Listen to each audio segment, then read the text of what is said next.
आम आदमी पार्टी के ओखला के विधायक अमानतुल्लाह खान के घर पर मंगलवार को ईडी की रेड हुई। 12 घंटे रेड चली। उसके बाद अब बुधवार को अमानतुल्लाह खान मुख्यमंत्री अरविंद केजरीवाल से मिलने आए हैं। मुलाकात के बाद हमसे बात कर रहे हैं। आपका बहुत बहुत स्वागत है। किस मामले में ये ईडी की रेड हुई और क्या आपसे पूछताछ हुई, क्या ईडी को मिला है? जब कल ईडी आई थी तो उस वक्त में लोकल पुलिस नहीं थी। मैंने कहा आप लोकल पुलिस को और मेरे वकील को आप आने दो, तब मैं आपको एंट्री दूंगा। तो मेरे वकील, लोकल पुलिस आ गई तो वो अंदर आए। मैंने पूछा कि आप किस एफआईआर के तहत आए हैं, क्योंकि जो आप नोटिस लेकर आए हैं, सर्च नोटिस, उसमें कोई एफआईआर का जिक्र नहीं है।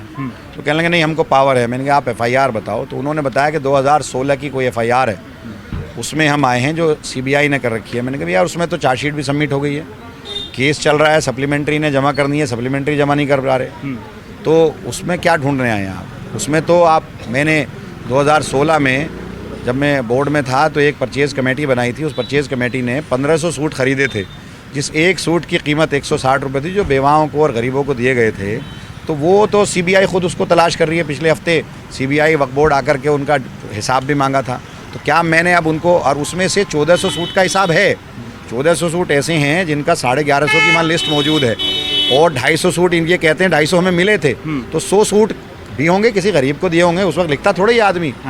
तो अब ये उन 100 सूट को सीबीआई भी ढूंढ रही है, और मैंने लगता है कि अब शायद ईडी सीबीआई के साथ मिल करके उन 100 सूटों को तलाश कर रही है। ठीक है। जो ईडी की तरफ से बताया गया था जब आपके घर पे कल रेड चल रही थी, वो ये था कि ये वही मामला है जिसमें आपको पिछले साल गिरफ्तार भी किया गया था और फिर जमानत भी हो गई। क्या ये वही मामला है जिसमें एसीबी ने भी गिरफ्तार किया था? मुझे नहीं, ये अलग है। अच्छा, मुझे जो बताया, मुझे जो बताया ये अलग है। तो कह लेंगे नहीं साहब वो भी मर्ज कर ली हमने। अगर मैंने कहा भाई वो भी मर्ज कर ली, इन दोनों एफआईआर में आप ये तो बताओ करप्शन कहाँ है, पैसे का लेन देन कहाँ है? अच्छा, पीएमएलए कैसे हो गया? मैं तो कह रहा हूँ इसमें एफआईआर भी कैसे दर्ज हो गई? सारे लोग कॉन्टैक्ट पर रखे गए थे, बोर्ड ने रखे थे, मैंने तो रखे नहीं थे, इंटरव्यू लेकर रखे थे। और जबकि पहले, अब से पहले जो रिक्रूटमेंट हुए हैं, मैंने उनको पूरी लिस्ट दी, इनको भी पूरी लिस्ट दी। इत्तेफाक से जब ये सर्च कर रहे थे तो वो इनको लिस्ट मिल गई, ऑफिशियली लिस्ट मैंने जो मांगी थी कि अब 70 से लेकर अब तक कैसे रिक्रूटमेंट हुए हैं। तो उसमें सारे मुझसे पहले सब एप्लीकेशन देते थे और रख लिए जाते थे। ऐसे उनको परमानेंट कर दिया जाता था। मैंने तो उसको बेहतर करने की कोशिश की। एक रिक्रूटमेंट कमेटी बनाई, बोर्ड ने उसको पास किया, हमने जो है ऐड निकाला, इंटरव्यू लिए, और सारे कॉन्टैक्ट पर रखे गए। और सरकार से पैसा नहीं लिया, बोर्ड की अपनी इनकम से पैसा दिया। मुझसे पहले जो रखे गए सब सरकार से पैसा लेते हैं और ऐसे ही वो कर दिए गए। पिछली बार जब मैं सीबीआई के अंदर गया था तो उन्होंने कहा साहब आप परमानेंट का प्रोसेस आप कर रहे हो, आपको कॉन्टैक्ट पर अगर आपने रखे हैं तो आप परमानेंट नहीं कर सकते। तो उन्होंने मुझे कहा कि सुप्रीम कोर्ट का ऑर्डर है। तो मैंने उसको वहाँ पर आया और मैंने उस ऑर्डर, अपने जो परमानेंट करने का जो प्रोसेस बोर्ड ने किया था, उसको मैंने रिवर्ट कर दिया। फिर दोबारा मैं उनको कॉन्टैक्ट पर ले आया। तो मैं कहाँ गलत हूँ? और आज पीएमएलए के तहत ये मेरे पास सर्च करने आए हैं, तो किसके लिए? भाई करप्शन तो हुआ ही नहीं, एक भी किसी की कंप्लेन नहीं है कि इसके अंदर जो पैसे लिए गए हों या हमसे पैसे मांगे गए हों या इसमें करप्शन हुआ हो या सरकारी पैसे का नुकसान हुआ हो। पीछे जो एसीबी का जो आपने भी देखा था, कवर किया था, तो एसीबी की जो बेल ऑर्डर था मेरा, उसमें था कि ना तो सरकार का पैसे का लॉस हुआ, जो किराएदारी दी गई, जो उसका जो अमाउंट था उससे ज़्यादा में किराए दी गई, जो पहले था उससे कहीं ज़्यादा में दी गई, जो उसके अंदर बैठता है एवरेज के इतना होना चाहिए उससे ज़्यादा दी गई।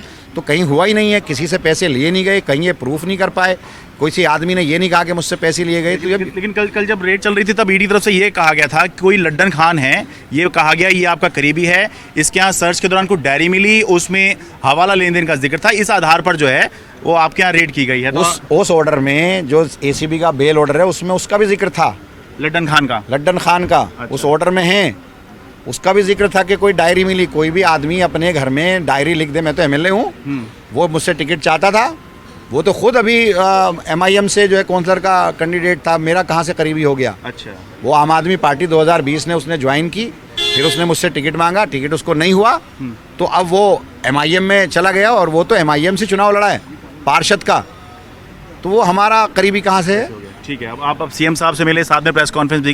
वैसे अंदर क्या बात हुई आपकी सीएम साहब से? भाई ये बात हुई कि देखिए सारे लोग मिल कर के इनका मुकाबला करेंगे। जो ज़्यादती, जो जुल्म इस वक्त हो रहा है, इस जुल्म के ख़िलाफ़ सारे लोग एक साथ मिलकर लड़ेंगे। सीएम साहब साथ हैं, उन्होंने मुझे बुलाया था और उन्हें बहुत अफसोस हुआ, क्योंकि वालदा के बारे में मैंने उन्हें बताया कि मेरी मदर की तबीयत बहुत ख़राब थी, अस्थमा है उनको, और वो टेंशन में आने के बाद और उनकी तबीयत ख़राब हो गई।